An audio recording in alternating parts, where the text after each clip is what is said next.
close your eyes for a second and imagine you're a New Yorker in October 1907. You wake up on Tuesday morning, October 22nd, and you hear something terrifying. There's a run on Knickerbocker Trust, one of the largest financial institutions in the city. Thousands of people are lined up outside, desperately trying to withdraw their money.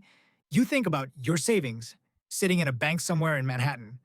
Should you get in line too? The newspaper said Knickerbocker had $62 million in deposits. Surely they can't run out of money, right? By noon, you're hearing reports that Knickerbocker has paid out $8 million, but they've suspended operations. They're out of cash. People who didn't get there early enough, their savings are trapped. Some of those people had their entire life savings in that bank. Gone. You rush to your own bank. There's already a line forming. Other people had the same idea.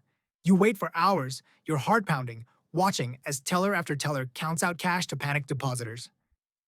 When you finally reach the window, you withdraw everything. You're not taking chances. By Thursday, October 24th, the panic has spread across the entire city. Banks are failing one after another: 12th Ward Bank, Empire City Savings Bank, Hamilton Bank, First National Bank of Brooklyn. The list keeps growing. At the New York Stock Exchange, the call money rate, the interest rate for stock market loans, has jumped from 9.5% to 125%. Then 150%. At some points, there are no credit offers at any rate. Money has simply disappeared. The stock exchange president rushes to tell the bankers, "We have to close. Without loans, the market will collapse. If the stock exchange closes, it's over. The entire American financial system will come crashing down." And here's the terrifying part. There's no central bank, no Federal Reserve, no government agency that can step in and provide emergency cash. The United States is the only major economy in the world without a lender of last resort. The fate of the entire American economy rests on one man, a 70-year-old banker named J.P. Morgan. Hey, I'm Brandon, and welcome back to My Money Mint, the channel where I dive into topics related to money and wealth. All right, let's get into it. To understand why America was so vulnerable in 1907, you need to understand why there was no central bank. The United States had tried central banking twice before and failed both times. The first Bank of the United States, chartered by Alexander Hamilton in 1791, lost its charter in 1811 by just one vote in both the Senate and House. The Second Bank of the United States, established after the War of 1812, was destroyed by President Andrew Jackson. Jackson hated the Second Bank. He saw it as serving Northern industrial interests at the expense of Southern agriculture. In 1832, he vetoed its recharter. By 1836, it was gone. Deep suspicion of centralized financial power ran through American history. The Founding Fathers feared giving either big bankers or Washington politicians control over interest rates. The result? Between 1865 and 1913, the United States suffered at least 5 major financial crises and numerous localized panics. The money supply was inelastic, capped and tied to gold and silver reserves, changeable only by congressional action. This created seasonal liquidity spikes that led to devastating bank runs. The Panic of 1907 started with a stupid scheme. Two speculators, F. Augustus Heinze and Charles W. Morse, controlled multiple banks and decided to corner the market on United Copper Company stock. The plan was simple: buy up all the shares, force short sellers to buy from them at inflated prices, make a fortune. On Monday, October 14th, Otto Heinze, Augustus's brother, began aggressively purchasing United Copper shares. The price jumped from $39 to $52 in one day. On Tuesday, October 15th, he issued the call for short sellers to return borrowed stock. He expected the price to soar. But the short sellers found plenty of United Copper shares from other sources. Otto had misread the market. The share price collapsed. Otto Heinze attempted suicide. He survived but was financially ruined. Augustus Heinze was forced to resign as president of Mercantile National Bank, and banks associated with the Heinzes faced immediate runs. The contagion spread to Knickerbocker Trust. Charles Barney, Knickerbocker's president, was reported to be involved in the Copper Corner scheme. On October 18th, a run on Knickerbocker began. On October 21st, the board asked Barney to resign. That same day, the National Bank of Commerce, where JP Morgan was a dominant factor, announced it would no longer serve as clearinghouse for Knickerbocker. This was a death sentence. Without a clearinghouse, Knickerbocker couldn't process transactions. On October 22nd, Knickerbocker faced a classic bank run. The New York Times reported, as fast as a depositor went out of the place, 10 people and more came asking for their money.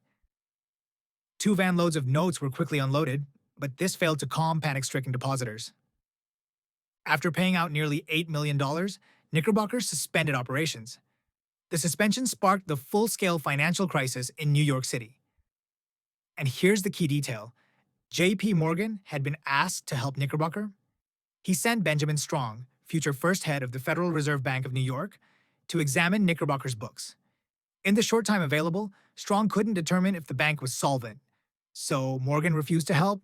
Morgan let Knickerbocker fail. This decision would haunt him. On November 14, 1907, Charles Barney committed suicide.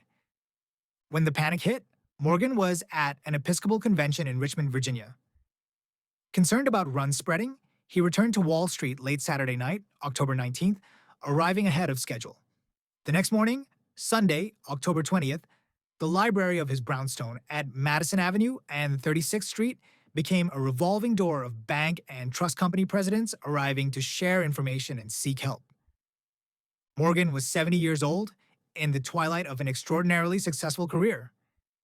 His net worth was approximately $80 million, equivalent to about $1.7 to $2.3 billion today.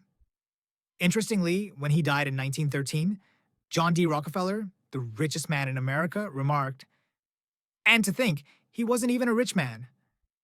Morgan assembled a rescue team including George F. Baker, president of First National Bank, and James Stillman, president of National City Bank, later Citibank. Benjamin Strong and other young financial experts were responsible for evaluating troubled institutions' assets. On Saturday night, October 19th, Morgan hosted an all-night meeting in his library with Treasury Secretary George Cortelyou and the city's biggest banking executives. They examined balance sheets of banks in peril. Treasury Secretary Cortelyou deposited around $25 to $35 million of federal money into New York banks. John D. Rockefeller deposited a further $10 million in Stillman's National City Bank. To instill public confidence, Rockefeller phoned the Associated Press manager and told him he would pledge half his wealth to maintain U.S. credit. But the crisis kept escalating. By Thursday, October 24th, the situation was critical. At 1:30 p.m., Ransom Thomas, president of the New York Stock Exchange, rushed to Morgan's offices with devastating news. He would have to close the exchange early. Interest rates on loans to brokers had soared to 150%. Without funds for daily stock trades, prices were crashing. Morgan had 15 minutes to save the stock exchange. If it closed, panic would become unstoppable. Morgan brought together a syndicate of commercial banks and made $18.95 million available for call loans at interest rates as low as 10%, down from 150%. He raised $25 million in just 15 minutes. The next day, the syndicate issued a further $9.7 million. The stock exchange stayed open, but the crisis wasn't over. By Sunday, November 3rd, after 2 weeks of chaos, unregulated trust companies were still struggling. Morgan summoned trust company presidents to his library that evening. What happened next became legendary. At 3 a.m., about 120 bank and trust company officials assembled to hear a full report. Trust Company of America was barely solvent. Lincoln Trust Company was probably $1 million short. As discussion ensued, the bankers realized something shocking. Morgan had locked them in the library and pocketed the key. He'd used this strong-arm tactic before. Morgan entered the room with an ultimatum. The trust companies must provide a loan of $25 million to save the weaker institutions. The trust presidents were reluctant. Morgan informed them that if they did not, it would lead to complete collapse of the banking system.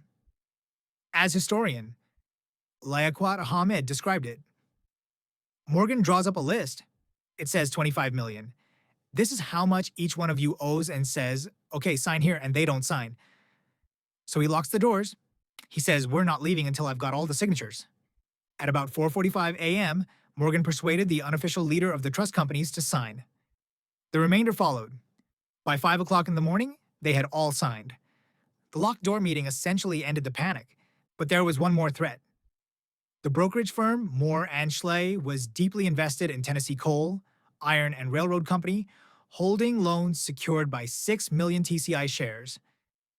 If TCI's stock collapsed, Moore and Schley would fail, potentially triggering another wave of panic.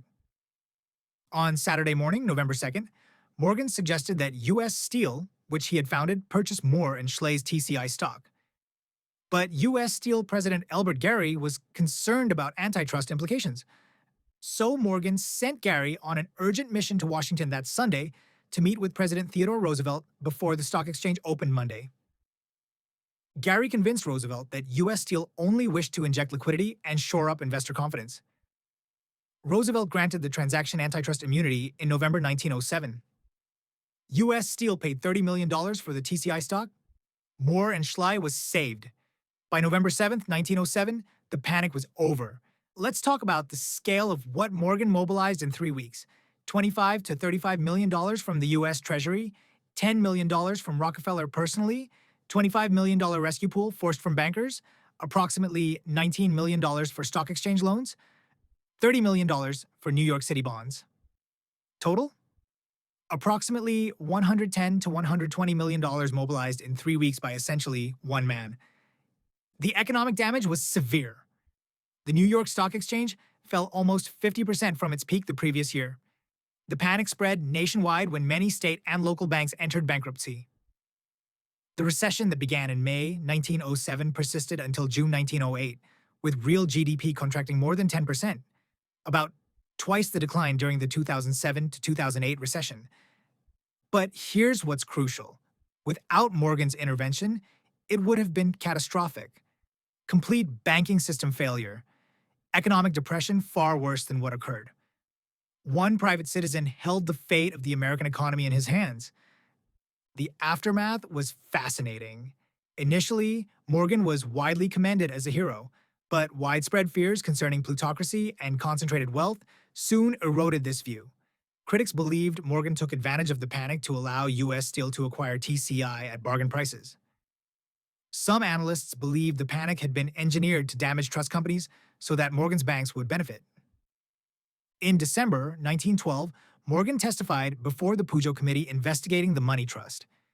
The hearings found that officers of J.P. Morgan and Company sat on boards of 112 corporations worth $22.5 billion, when the entire New York Stock Exchange was worth only $26.5 billion. One firm controlled nearly all of American finance. During questioning, Morgan had a famous exchange with Samuel Untermyer. Is not commercial credit based primarily upon money or property? Morgan replied, "No, sir. The first thing is character. A man I do not trust could not get money from me on all the bonds in Christendom." Morgan was both hero and villain. Although hailed as having saved the country, many were appalled that one private citizen held so much power. This led directly to establishment of the National Monetary Commission. In November 1910, 6 men met at the Jekyll Island Club off the coast of Georgia to write a plan to reform the banking system. The meeting was a closely guarded secret. Senator Nelson Aldrich arranged to use J.P. Morgan's exclusive Jekyll Island Club facilities. To keep it secret, they created the cover story of a duck hunting trip. The men traveled in Aldrich's private train car, using only first names to prevent staff from learning their identities. They worked for over a week, hammering out the draft bill. The structure of the Federal Reserve, as passed in December 1913, was virtually the same as the bill from Jekyll Island. President Woodrow Wilson signed it into law on December 23, 1913. The panic of 1907 convinced America it could no longer rely on private citizens to rescue the economy. But here's the irony. The central bank created to prevent such crises was designed by the very bankers whose power it was meant to check. The 1907 panic established precedents that define finance today. Morgan's decision to let Knickerbocker fail while saving Trust Company of America set the pattern. The powerful decide who survives. The too big to fail doctrine was born in 1907. Morgan's selective rescues established that some institutions are too interconnected to be allowed to collapse. For 3 weeks in October November 1907, the stability of the American financial system depended entirely on the decisions of one 70-year-old banker. Morgan raised $25 million in 15 minutes to save the stock exchange, proving that in financial panics, decisive action in hours can prevent weeks of chaos. But the 1907 rescue exposed a troubling truth. The U.S. financial system rested not on public authority, but on the will and judgment of a few powerful men. As economist Gary Richardson notes, imagine today if a new reform bill was written by the CEO of Goldman and the CEO of Citibank. That's essentially what happened at Jekyll Island. One man saved America in 1907, but America decided it never wanted to depend on one man again. The Federal Reserve was born from that crisis, though whether it solved the problem or just institutionalized the power of bankers remains debated to this day. Thank you for watching My Money Mint.